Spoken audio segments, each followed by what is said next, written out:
بسم الله الرحمن الرحيم. dhammaan ummadda Soomaaliyeed meel kasta joogto waan salaamayaa. dad badan baa su'aalo iga soo weydiinaya caawa arrinta igu dhacday oon rabaa inaan si fiican ugu faahfaahiyo. waxaan marayay hotelka Star ama xaafadda Calaamada horteeda aan maraya ayaa dukaan baan ka soo baxay oo markaa ka adeegtay. dukaankii markaan saa uga soo baxay waxa ila kulantay qabtan oo ciidan yaacaya ayaa walaal maxaa dhacay baan ku yiri jira adigu muran yar kadib waxay ii sheegeen ma jiraan warqad ama dacwad ku socota oo warqad ay sidaan oo ay igu soo dacweeyeen saycidi ama dibaan sameeyay ii sheegeen already adigu gacan baa la igu bilaabay ilaa dhowr iyo 10 askari ayaa gacan ay qaaday nabarrada ii geystay. ma goobtii bay kugu dileen marka ay ka heleen mise saldhig baa loo geeyay? goobtu waa wadada dhexdeeda la igu garaacaya gaari baa la saaray ilaa intaan gaariga sii saarnaa nabarra igu dhacay.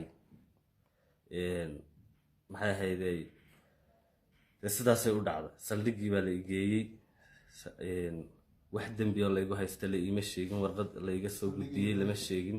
saldhig waa kee loo geeyay? saldhiga qurac dheer baa la geeyay oo bima laga qoray markii saldhiga loo geeyay. xataa la iga qoray ma jiro waxaasan kugu haysanaa layma oran dibadun baa la isoo saaro la isoo tuuray. haddana saldhiga gudihiisa jirdil miyaa lagu geystay? nabarro way igu dhacayeen intaan sii socday ilaa markii la qaaday. wax hada lama istiraadeen nimankii meesha haystay nimankii kelmad bay igu yiraahdeen aad aan uga sii xumaaday runtii. waxay igu yiraahdeen waan ku garanaynaa waliba heesahaagana aad baan uga jecel iyo fankaaga. laakiin waxa iga yaabay qof ciidankayga oo booliska oo waliba ay garanayo oo waliba heesahaaga waan xiiseeyaa ilaa sababta igu geystay nabar ama igu dilay baa iga sii qiiraysiisay runtii. وسؤال لسه نقول دونه waxaan ka codsanaya anagoo qoray ma iska fikirayo waxa jira 100,000 oo qof oo nabarrada aniga igu dhaca habeen walba ay ku dhacaan iyagoo kiis iyo dambi geysan. waxaan ka codsanaya ciidanka booliska insha Allah mar dambe inaan qof aan dambi geysan aan nabar ku dhicin. war lسه نقول دونه dawladda waa xadgudubka iyo tacadiga ka socda gudaha dawladda iyo magaalada gudaheeda waxa jirdil loo geystay qof celebrity oo magac leh oo la garanayo waliba isagoo garanaya dambi la'aan lagu jirdilay.